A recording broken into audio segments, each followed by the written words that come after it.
আজকে তোমাদের সাথে আমাদের ঘর গোছানো একটু শেয়ার করলাম। ভাদ্র মাস যেহেতু পড়ে গেছে, মা আমাকে অনেক দিন ধরেই বলেছে যে জামা কাপড়গুলো রোদে দিয়ে আয়।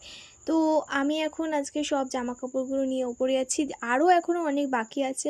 আর এদিকে দেখো কত ফুল ফুটেছে, আর কয়েকটা দিদি ভুট্টার বীজ ফেলেছিল, সেগুলো থেকেও কত সুন্দর ভুট্টা চারা বেরিয়েছে।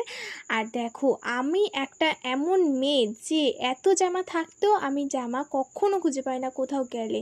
আর দোতলায় এসে আমার সব কাজ ছিল হচ্ছে শোকেসগুলো পরিষ্কার করা। বাড়িতে যেহেতু সিমেন্টের কাজ করেছে তাই জন্য অনেক ধুলো পড়ে গেছে, তাই জন্য দিদি সব ঘরের ফ্যানগুলো পরিষ্কার করছিল, আর আমি এদিকে সব বাসনপত্রগুলো ঠিকঠাক করছিলাম। আমার মোটামুটি দোতলাটা গোছকাজ করা কমপ্লিট হয়ে গেছে, শুধুমাত্র নিচটা বাকি আছে। সামনেই যেহেতু বাড়িতে পুজো ছিল তাই জন্য তো সবকিছু গোছকাজ করতেই হতো, তাই জন্য ভাবলাম একবারে এখনই করে নিই যখন সব কাজ বাজ হয়েছে।